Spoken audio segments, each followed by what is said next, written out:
রাজশাহীর পবা উপজেলার নওহাটার পৌর এলাকার ৭ নম্বর ওয়ার্ডে বায়া মডেল সরকারি প্রাথমিক বিদ্যালয়ে ক্লাস চলাকালীন প্রথম শ্রেণীর এক ছাত্রের মাথায় চলন্ত ফ্যান খসে পড়ার ঘটনা ঘটেছে।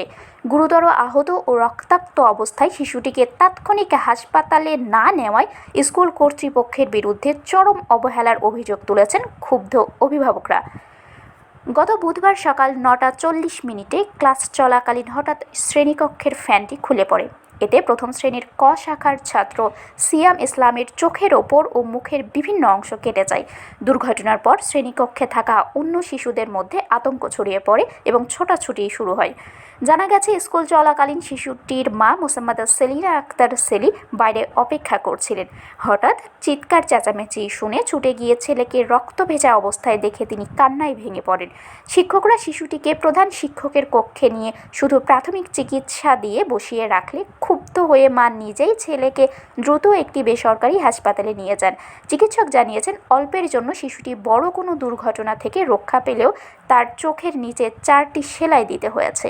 এছাড়া নাক ও গালে আঘাতের চিহ্ন রয়েছে। শিশুটির বাবা মোহাম্মদ মুখলেসুর রহমান বলেন, ঘটনার পর স্ত্রী ফোন করলে আমি তাৎক্ষণিক হাসপাতালে ছুটে যাই এবং চিকিৎসা শেষে হাসপাতালে ছেলেকে বাসায় নিয়ে আসি। আল্লাহর অশেষ রহমতে বড় বিপদ থেকে রক্ষা পেলেও ঘটনার কারণ জানতে আমি স্কুলে 2বার গিয়েছিলাম, কিন্তু প্রধান শিক্ষককে না পেয়ে ফিরে এসেছি।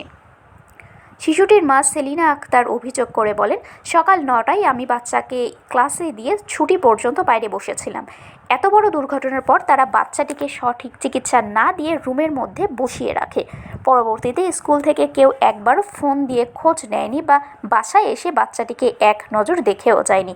এদিকে খোঁজ না নেওয়ার বিপরীতে বায়া মডেল স্কুলের প্রধান শিক্ষক খালেদা বানু ভুক্তভোগী পরিবারকে ফোন করে সাংবাদিকদের কাছে ঘটনাটি জানানোর কারণে ক্ষোভ প্রকাশ করেছেন। তিনি বলেন, সাংবাদিকদের নিউজ করে কী লাভ হবে? কোনো লাভ নেই। এছাড়া এক সাংবাদিক প্রধান শিক্ষককে ফোন করে বিষয়টি জানতে চাইলে তিনি তার অফিসে এসে কথা বলতে বলেন। তিনি জানান, এর আগেও এই স্কুলে ওপর থেকে ফ্যান পড়ে বাচ্চার হাত পা ভেঙে যায়। আরেকবার এক শিক্ষকের রুমে ফ্যান খুলে পড়ার ঘটনা ঘটে। এদিকে পবা উপজেলা শিক্ষা অফিসার জোবাইদা রওশন জাহানের কাছে জানতে চাইলে তিনি বলেন, আমি বিষয়টি শুনেছি এবং স্কুল প্রধান শিক্ষকের বাচ্চাটির পরিবারের খোঁজ খবর নিতে বলেছি। আমি নিজেও সেই বাচ্চাটিকে বাসায় গিয়ে দেখা করে আসব। আপনার নাম বলেন। আমার নাম মোছাম্মদ সেলিনা আক্তার সেলি। আমি ওকে 8:30টায় স্কুলে নিয়ে গেছি। নিয়ে যাওয়ার পরে পিটি হয়, অ্যাসেম্বলি হয়, তারপরে হলো ম্যাডাম 9:30টার দিকে ঢুকে ক্লাসে। তো আমি ওখানে ছিলাম। তো হলো ম্যাডাম হলো 9:30টায় ঢুকে নেয় ওকে, আমি ক্লাসে বসে বাইরে চলে আসছি। ম্যাডামরা হলো মানে আসছে, ঢুকবে ম্যাডাম ক্লাসে। এই সময় হলো ওই কাঁদতে কাঁদতে বাইরে চলে আসছে। রক্ততে একবারে পুরা শরীর ভিজা, শার্ট ভিজা। আমি ওরকম রক্ত অবস্থায় হলো বাচ্চাকে ওখানে যেখানে সমস্যা হয়েছে ওখানে চাপ দিয়ে ধরে রেখে অফিস রুমে নিয়ে গেছি। নিয়ে যেয়ে ম্যাডামরা হলো মানে ভায়োডিন দিয়ে তুলা দিয়ে পরিষ্কার করে দিচ্ছে। দেওয়ার পরে আমি ওখান থেকে সোজা মানে বাইরের মোড়ে আসছি। ওর আব্বুকে ফোন দিয়েছি, ওর আব্বু অফিস থেকে চলে আসছে। আসার পরে মেডিকেলে নিয়ে গেছি। মেডিকেলে যাওয়ার পরে তো বাচ্চার হলো ট্রিটমেন্ট হয়েছে।